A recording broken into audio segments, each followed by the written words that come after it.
Comment avoir une vie sexuelle épanouie, on va dire dans sa généralité? Quelles sont les choses que tu dirais à une personne qu'elle mette en place pour avoir une vie sexuelle épanouie avec son partenaire, avec lequel elle ou il est marié depuis X temps, ou une personne avec laquelle ils ne sont pas mariés, ou une personne Même une personne célibataire. célibataire. La première chose que j'ai envie de dire, c'est déjà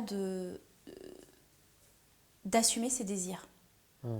Parce que je vois trop de personnes que j'accompagne qui me disent « Oui, mais ça se fait pas, mais oui, mais si j'ai envie de ça, mais qu'est-ce qu'il va penser, etc. » Il n'y a pas de... J'ai déjà envie de dire à toutes les personnes qui nous écoutent qu'il n'y a pas de bonne ou mauvaise chose. En fait, tout est OK. Voilà, tout est OK. Je pense que ce qui est hyper important, c'est d'avoir une sexualité en conscience et de comprendre pourquoi on fait les choses.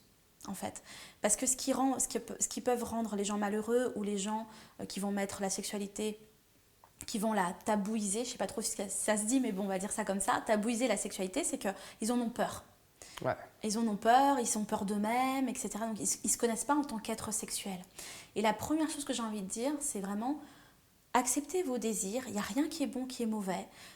C'est commencer à vous connaître en tant qu'être sexuel pour savoir qui vous êtes et pour ne pas avoir peur de vos désirs, vos parts d'ombre et vos parts de lumière.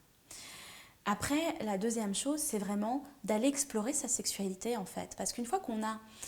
Enfin, moi, c'était magique, parce qu'une fois que j'ai commencé à me dire « Je vais m'intéresser à ma sexualité et je vais me connaître en tant qu'être sexuel », c'est génial, c'est une ouverture magique vers plein de choses.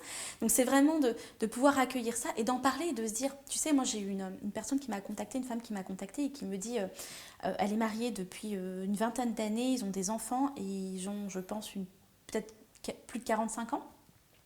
Et en fait, elle me dit, écoute Jessica, avec mon mari, on a décidé de commencer à explorer notre sexualité à deux, on a mis ça de côté. Moi, j'ai une éducation très stricte par rapport à la sexualité.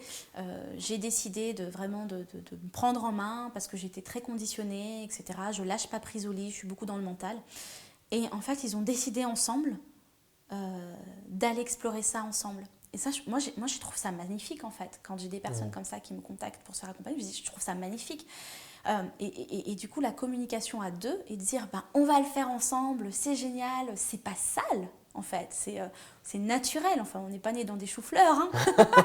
Tu vois, c'est ce que je dis toujours. Je connaissais pas cette expression, mais ouais. Tu vois, il n'y a rien qui est sale. Et en fait, et du coup, d'aller explorer, d'accepter d'explorer, c'est un long chemin magnifique en fait.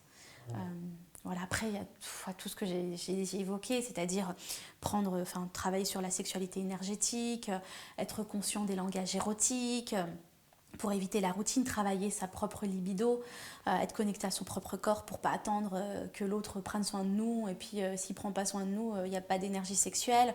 Enfin, tout ça, en fait, ce sont vraiment des billes pour être épanoui dans sa sexualité.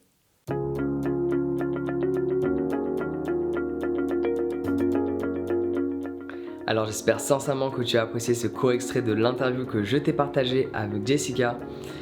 Forcément, selon moi, la notion de confiance en soi est extrêmement reliée à la notion d'avoir une vie sexuelle épanouie. Parce que quand on parle d'épanouissement, si on déstructure le tout, c'est le fait de mettre des paillettes, d'embellir ce qui est déjà. Ouais ? Comment veux-tu embellir quelque chose qui est déjà présent si tu n'as pas confiance en toi ? Parce que pour embellir, il va falloir sortir de sa zone de confort. Il va falloir expérimenter des choses nouvelles, il va falloir se tromper, il va falloir rater, il va falloir expérimenter. Et pour cela, il faut avoir confiance en soi.